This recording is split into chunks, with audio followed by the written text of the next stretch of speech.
प्रिय भक्तजनों, यदि आप नौकरी, रोजगार या बहुत अमीर बनकर धनी व्यक्तियों में शुमार होने की कामना से भगवान शिव की पूजा कर रहे हैं और आप चाहते हैं कि आपकी शीघ्र ही आर्थिक उन्नति हो, तो आज हम भगवान शिव का एक चमत्कारी मंत्र का उच्चारण करने वाले हैं, जिसके नित्य 108 बार के जाप या श्रवण मात्र से आपके जीवन में धन ही धन आकर्षित होगा। नौकरी नहीं है तो नौकरी मिल जाएगी, रोजगार के नए नए अवसर मिलने लगेंगे और आप दुनिया के सबसे धनी व्यक्तियों में गिने जाएंगे।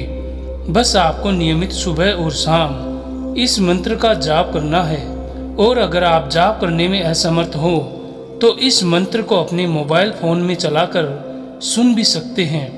भक्तजनों, इस मंत्र से आप अपने जीवन में धन से संबंधित जो भी चाहते हैं वो सब कुछ आकर्षित कर सकते हैं। तो आइए भक्तजनों, भगवान शिव के इस मंत्र का 108 बार उच्चारण कर लेते हैं। अगर आपको हमारा ये वीडियो पसंद आया हो तो दिल से एक लाइक और वीडियो को शेयर जरूर करिएगा। साथ ही हमारे चैनल दैविक मंत्र को भी सब्सक्राइब कर लीजिएगा, ताकि आने वाली ऐसी सभी वीडियो आपको सबसे पहले मिल सके। और कमेंट बॉक्स में जय शिव शंकर लिखकर अपनी उपस्थिति अवश्य दिखाए। तो आइए भक्तजनों, मंत्र का उच्चारण कर लेते हैं।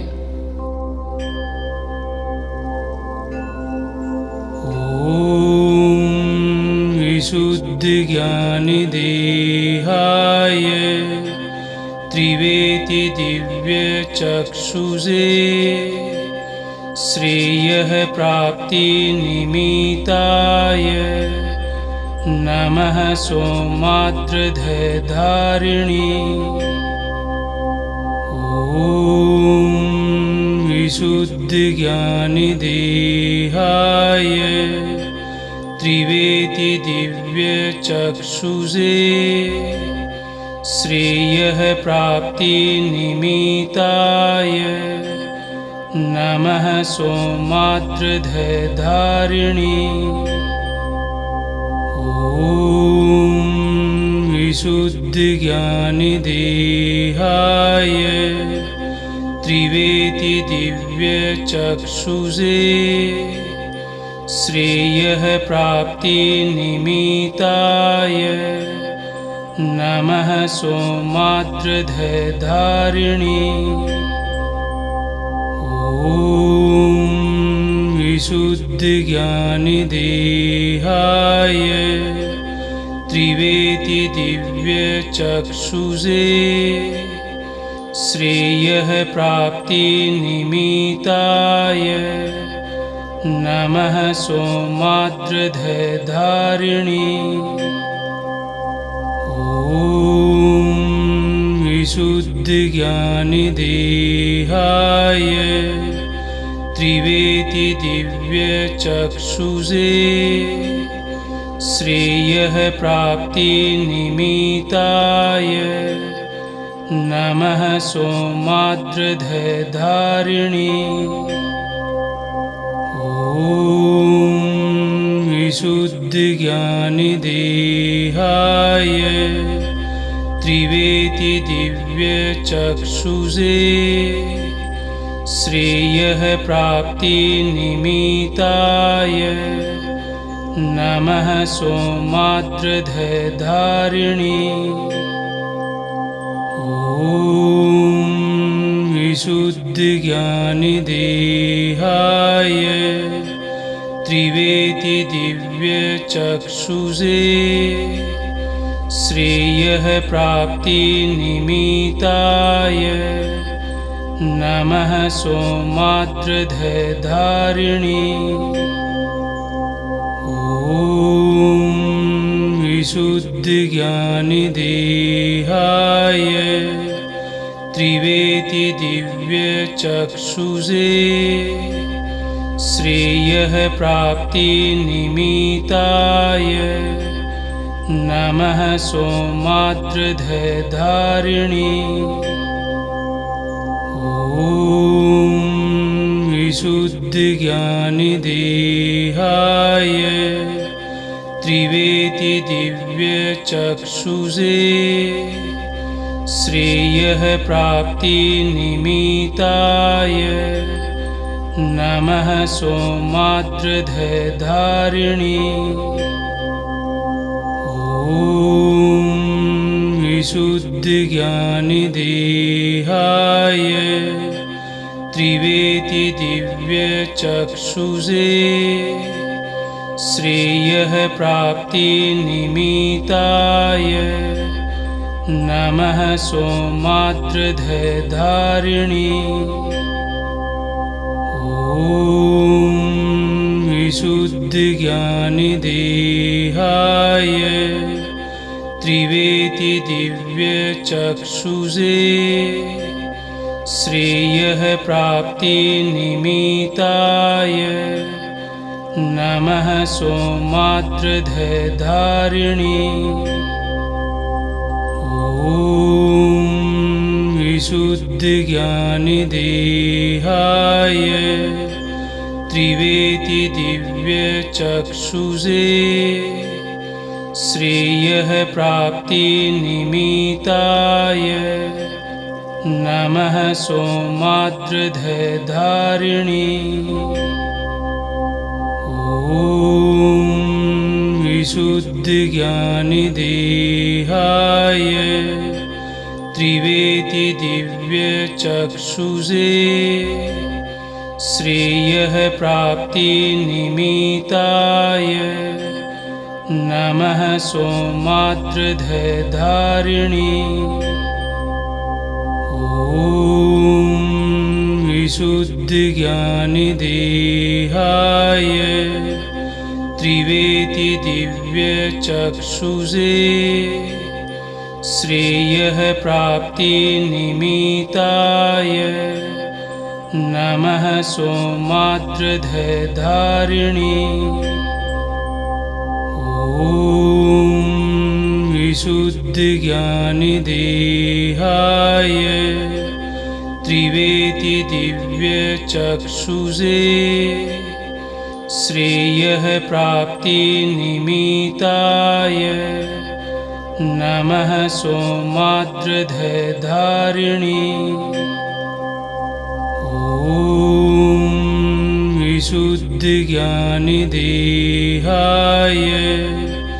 त्रिवेति दिव्यचक्षुषे श्रेयः प्राप्तिनिमित्ताय नमः सौमार्द्रधारिणी। ॐ विशुद्धज्ञानदेहाय त्रिवेति दिव्यचक्षुषे श्रेयः प्राप्तिनिमित्ताय नमः सौमार्द्रधारिणी। ॐ विशुद्धज्ञानदेहाय त्रिवेति दिव्यचक्षुषे श्रेयः प्राप्तिनिमित्ताय नमः सौमार्द्रधारिणी। ॐ विशुद्धज्ञानदेहाय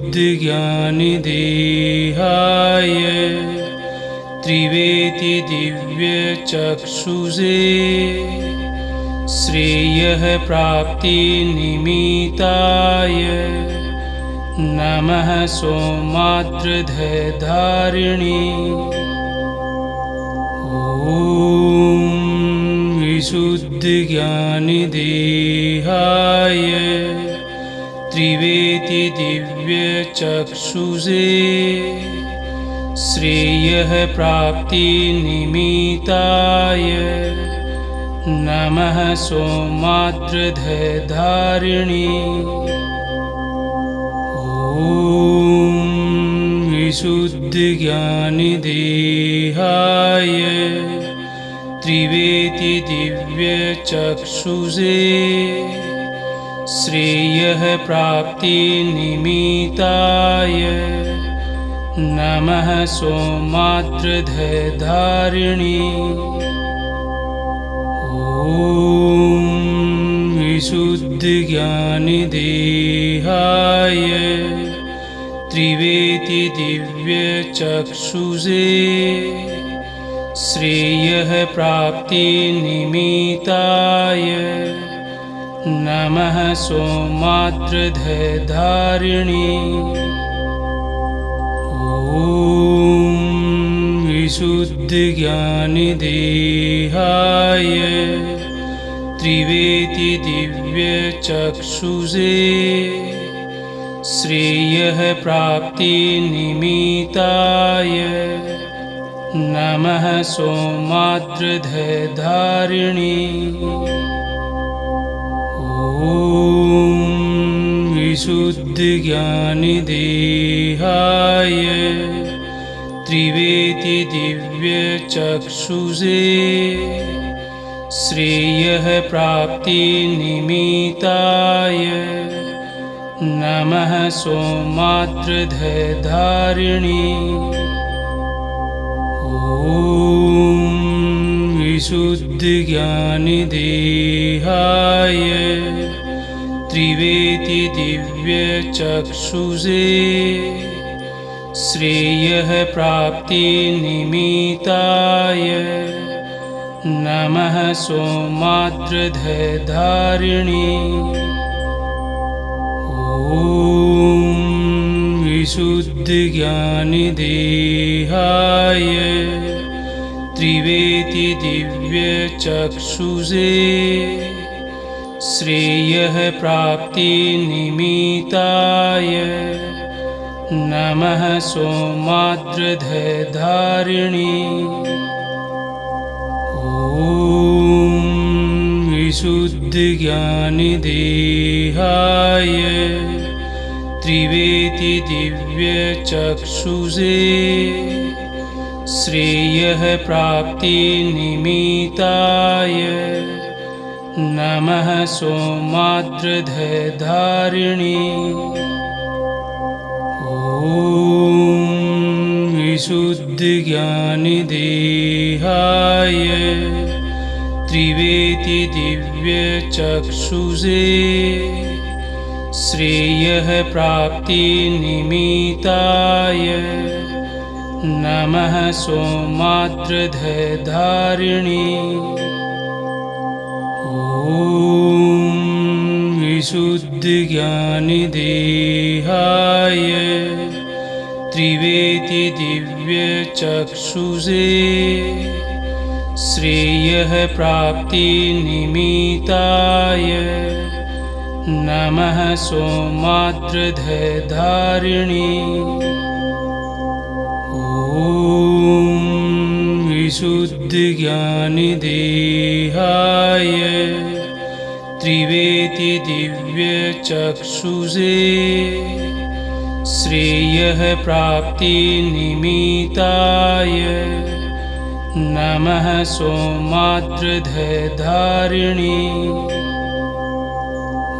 ॐ विशुद्धज्ञानदेहाय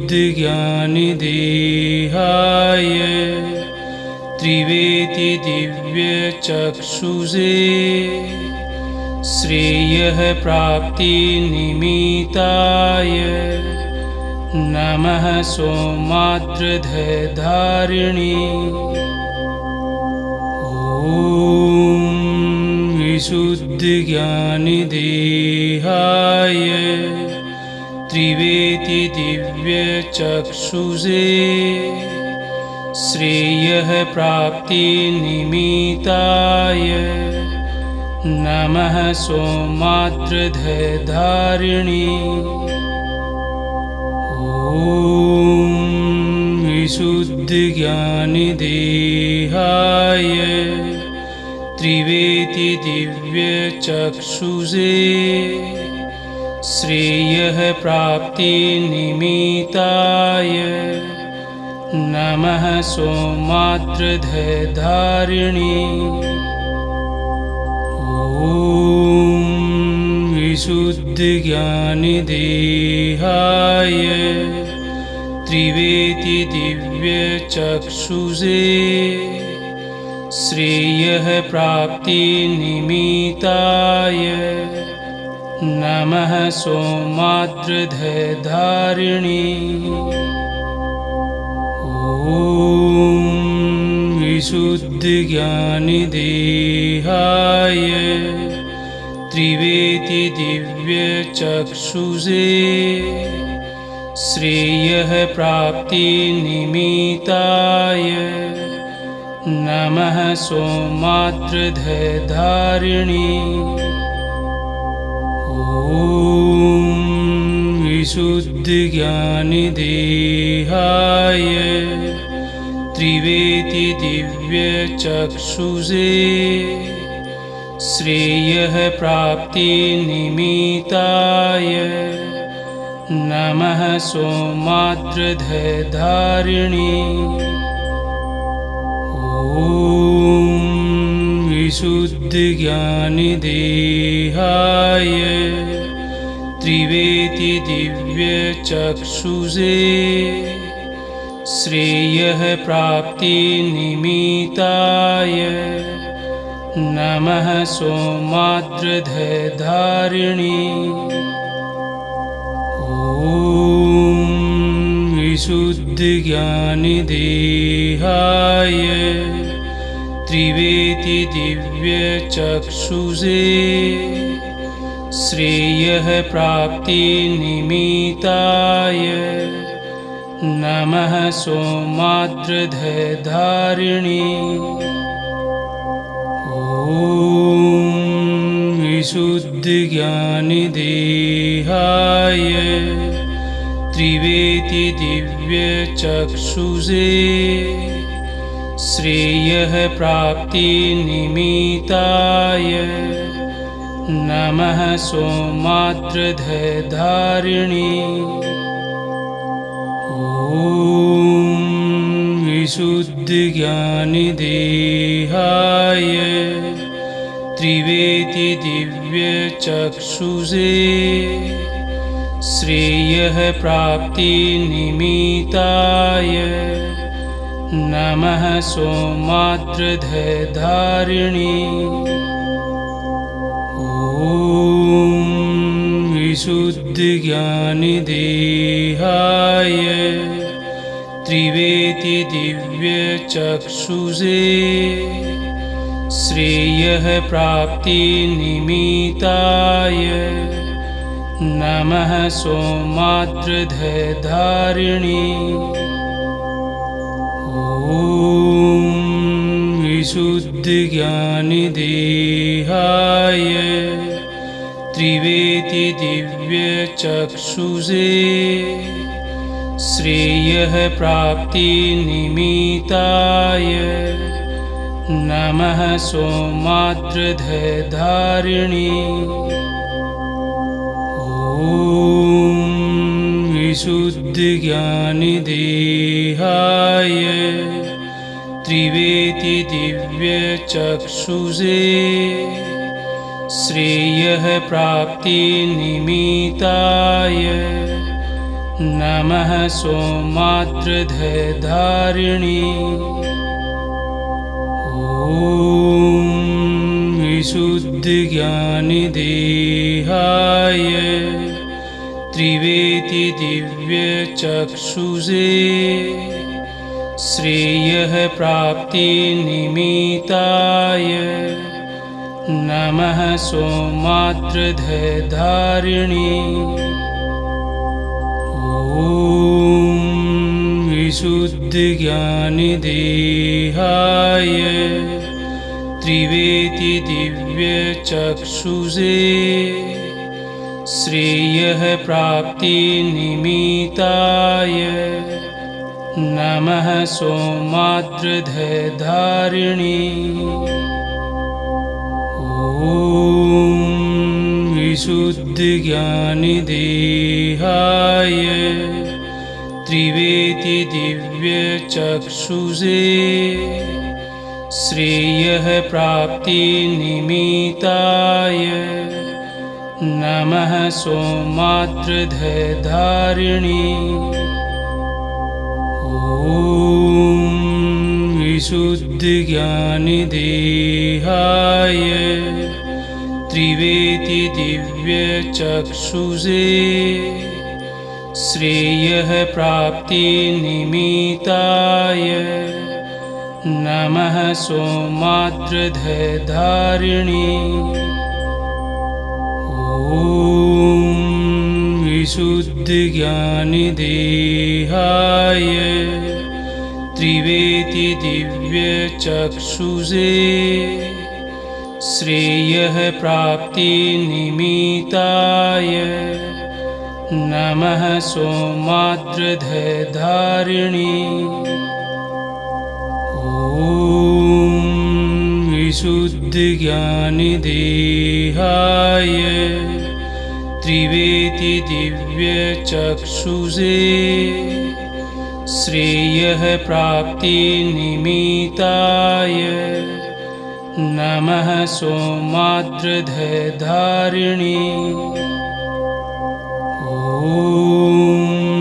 विशुद्धज्ञानदेहाय त्रिवेति दिव्यचक्षुषे श्रेयः प्राप्तिनिमित्ताय नमः सौमार्द्रधारिणे। ॐ विशुद्धज्ञानदेहाय त्रिवेति दिव्यचक्षुषे श्रेयः प्राप्तिनिमित्ताय नमः सौमार्द्रधारिणे। ॐ विशुद्धज्ञानदेहाय त्रिवेति दिव्यचक्षुषे श्रेयः प्राप्तिनिमित्ताय नमः सौमार्द्रधारिणे।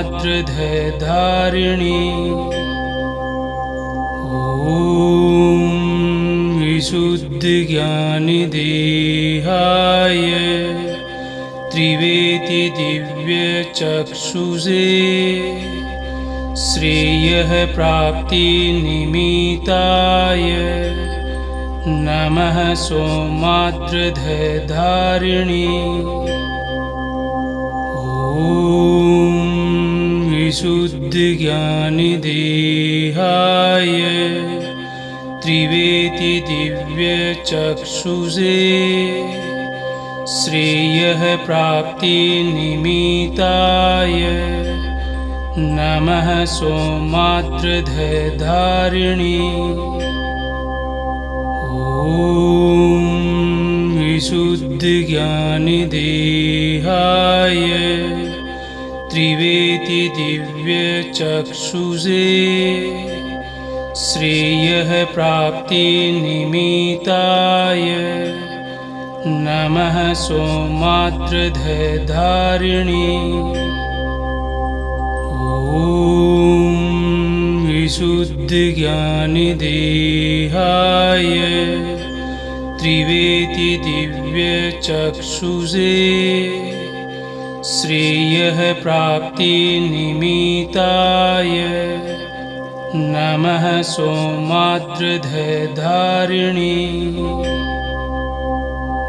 ॐ विशुद्धज्ञानदेहाय त्रिवेति दिव्यचक्षुषे श्रेयः प्राप्तिनिमित्ताय नमः सौमार्द्रधारिणे। ॐ विशुद्धज्ञानदेहाय त्रिवेति दिव्यचक्षुषे श्रेयः प्राप्तिनिमित्ताय नमः सौमार्द्रधारिणे। ॐ विशुद्धज्ञानदेहाय त्रिवेति दिव्यचक्षुषे श्रेयः प्राप्तिनिमित्ताय नमः सौमार्द्रधारिणी। ॐ विशुद्धज्ञानदेहाय त्रिवेति दिव्यचक्षुषे श्रेयः प्राप्तिनिमित्ताय नमः सौमार्द्रधारिणी। ॐ विशुद्धज्ञानदेहाय त्रिवेति दिव्यचक्षुषे श्रेयः प्राप्तिनिमित्ताय नमः सौमार्द्रधारिणी।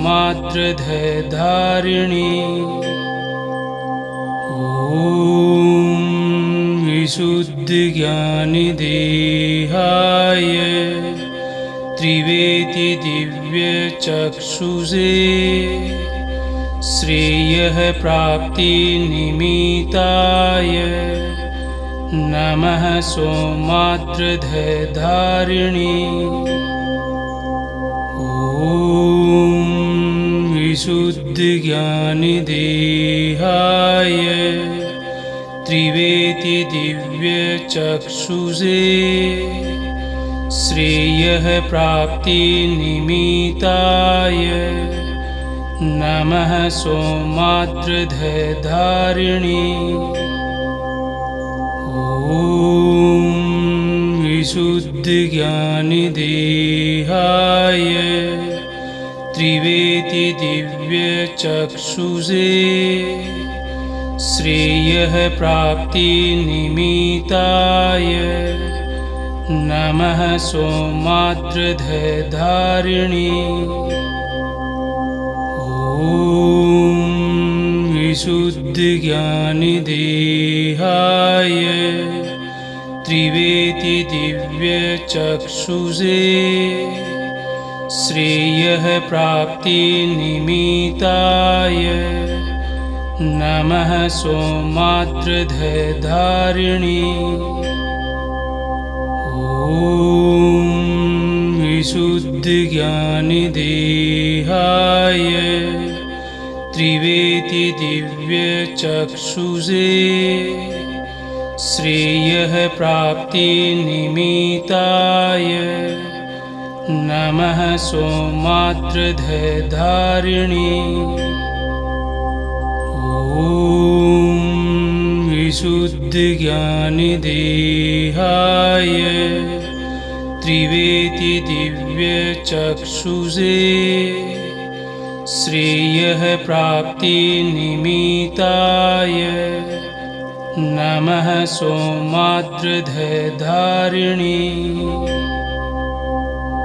ॐ विशुद्धज्ञानदेहाय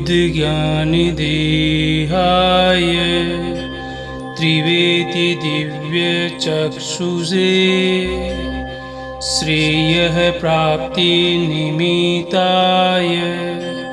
नमः सौमार्द्रधारिणी।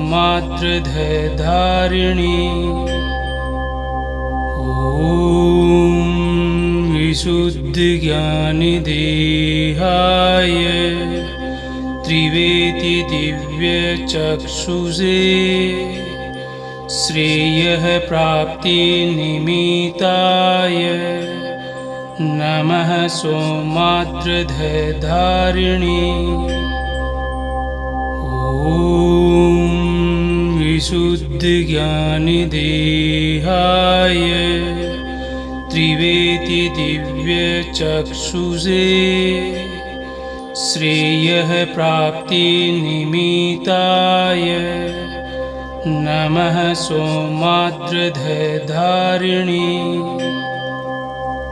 ॐ विशुद्धज्ञानदेहाय त्रिवेति दिव्यचक्षुषे श्रेयः प्राप्तिनिमित्ताय नमः सौमार्द्रधारिणी। ॐ विशुद्धज्ञानदेहाय त्रिवेति दिव्यचक्षुषे श्रेयः प्राप्तिनिमित्ताय नमः सौमात्रधधारिणे। ॐ विशुद्धज्ञानदेहाय त्रिवेति दिव्यचक्षुषे श्रेयः प्राप्तिनिमित्ताय नमः सौमात्रधधारिणे। ॐ विशुद्धज्ञानदेहाय त्रिवेति दिव्यचक्षुषे श्रेयः प्राप्तिनिमित्ताय नमः सौमात्रधधारिणे। ॐ विशुद्धज्ञानदेहाय त्रिवेति दिव्यचक्षुषे श्रेयः प्राप्तिनिमित्ताय नमः सौमात्रधधारिणे। ॐ विशुद्धज्ञानदेहाय त्रिवेति दिव्यचक्षुषे श्रेयः प्राप्तिनिमित्ताय नमः सौमात्रधधारिणे। ॐ विशुद्धज्ञानदेहाय त्रिवेति दिव्यचक्षुषे श्रेयः प्राप्तिनिमित्ताय नमः सौमात्रधधारिणे। ॐ विशुद्धज्ञानदेहाय त्रिवेति दिव्यचक्षुषे श्रेयः प्राप्तिनिमित्ताय नमः सौमात्रधधारिणे। ॐ विशुद्धज्ञानदेहाय त्रिवेति दिव्यचक्षुषे श्रेयः प्राप्तिनिमित्ताय नमः सौमात्रधधारिणे। ॐ विशुद्धज्ञानदेहाय त्रिवेति दिव्यचक्षुषे श्रेयः प्राप्तिनिमित्ताय नमः सौमात्रधधारिणे। ॐ विशुद्धज्ञानदेहाय त्रिवेति दिव्यचक्षुषे श्रेयः प्राप्तिनिमित्ताय नमः सौमात्रधधारिणे। ॐ विशुद्धज्ञानदेहाय त्रिवेति दिव्यचक्षुषे श्रेयः प्राप्तिनिमित्ताय नमः सौमात्रधधारिणे। ॐ विशुद्धज्ञानदेहाय त्रिवेति दिव्यचक्षुषे श्रेयः प्राप्तिनिमित्ताय नमः सौमात्रधधारिणे। ॐ विशुद्धज्ञानदेहाय त्रिवेति दिव्यचक्षुषे श्रेयः प्राप्तिनिमित्ताय नमः सौमार्द्रधधारिणी। ॐ विशुद्धज्ञानदेहाय त्रिवेति दिव्यचक्षुषे श्रेयः प्राप्तिनिमित्ताय नमः सौमार्द्रधधारिणी। ॐ विशुद्धज्ञानदेहाय त्रिवेति दिव्यचक्षुषे श्रेयः प्राप्तिनिमित्ताय नमः सौमार्द्रधधारिणी। ॐ विशुद्धज्ञानदेहाय त्रिवेति दिव्यचक्षुषे श्रेयः प्राप्तिनिमित्ताय नमः सौमार्द्रधधारिणी।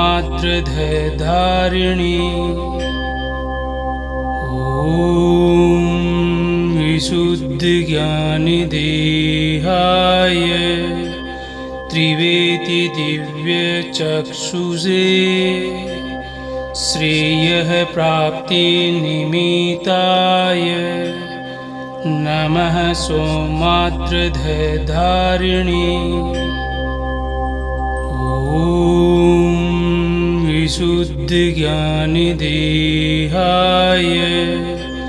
त्रिवेति दिव्यचक्षुषे श्रेयः प्राप्तिनिमित्ताय नमः सौमार्द्रधधारिणी। ॐ विशुद्धज्ञानदेहाय त्रिवेति दिव्यचक्षुषे श्रेयः प्राप्तिनिमित्ताय नमः सौमार्द्रधधारिणी। ॐ विशुद्धज्ञानदेहाय त्रिवेति दिव्यचक्षुषे श्रेयः प्राप्तिनिमित्ताय नमः सौमार्द्रधधारिणी। ॐ विशुद्धज्ञानदेहाय त्रिवेति दिव्यचक्षुषे श्रेयः प्राप्तिनिमित्ताय नमः सौमार्द्रधधारिणी। ॐ विशुद्धज्ञानदेहाय त्रिवेति दिव्यचक्षुषे श्रेयः प्राप्तिनिमित्ताय नमः सौमार्द्रधधारिणी। ॐ विशुद्धज्ञानदेहाय त्रिवेति दिव्यचक्षुषे श्रेयः प्राप्तिनिमित्ताय नमः सौमार्द्रधधारिणी।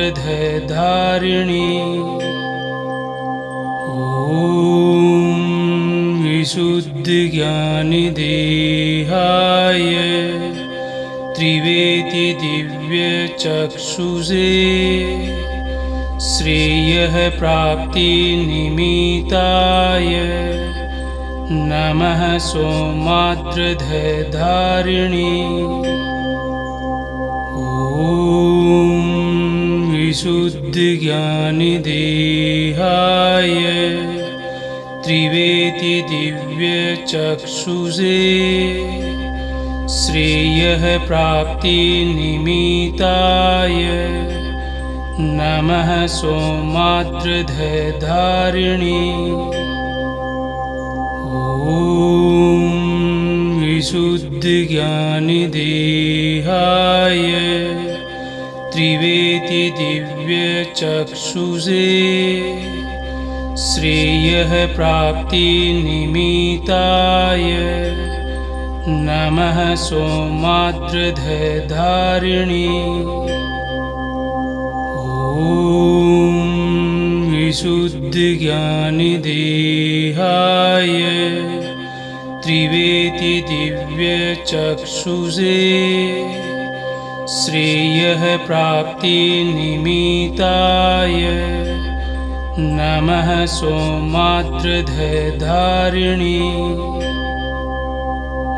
ॐ विशुद्धज्ञानदेहाय त्रिवेति दिव्यचक्षुषे श्रेयः प्राप्तिनिमित्ताय नमः सौमार्द्रधारिणी। ॐ विशुद्धज्ञानदेहाय त्रिवेति दिव्यचक्षुषे श्रेयः प्राप्तिनिमित्ताय नमः सौमार्द्रधारिणी। ॐ विशुद्धज्ञानदेहाय त्रिवेति दिव्यचक्षुषे श्रेयः प्राप्तिनिमित्ताय नमः सौमार्द्रधारिणी। ॐ विशुद्धज्ञानदेहाय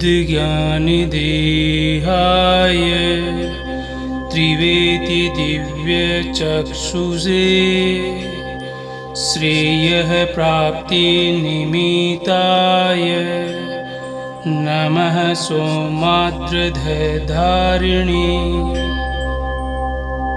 ॐ विशुद्धज्ञानदेहाय त्रिवेति दिव्यचक्षुषे श्रेयः प्राप्तिनिमित्ताय नमः सौमार्द्रधारिणी। ॐ विशुद्धज्ञानदेहाय त्रिवेति दिव्यचक्षुषे श्रेयः प्राप्तिनिमित्ताय नमः सौमार्द्रधारिणी। ॐ विशुद्धज्ञानदेहाय त्रिवेति दिव्यचक्षुषे श्रेयः प्राप्तिनिमित्ताय नमः सौमार्द्रधारिणी। ॐ विशुद्धज्ञानदेहाय त्रिवेति दिव्यचक्षुषे श्रेयः प्राप्तिनिमित्ताय नमः सौमार्द्रधारिणी। ॐ विशुद्धज्ञानदेहाय त्रिवेति दिव्यचक्षुषे श्रेयः प्राप्तिनिमित्ताय नमः सौमार्द्रधारिणी। ॐ विशुद्धज्ञानदेहाय त्रिवेति दिव्यचक्षुषे श्रेयः प्राप्तिनिमित्ताय नमः सौमार्द्रधारिणी।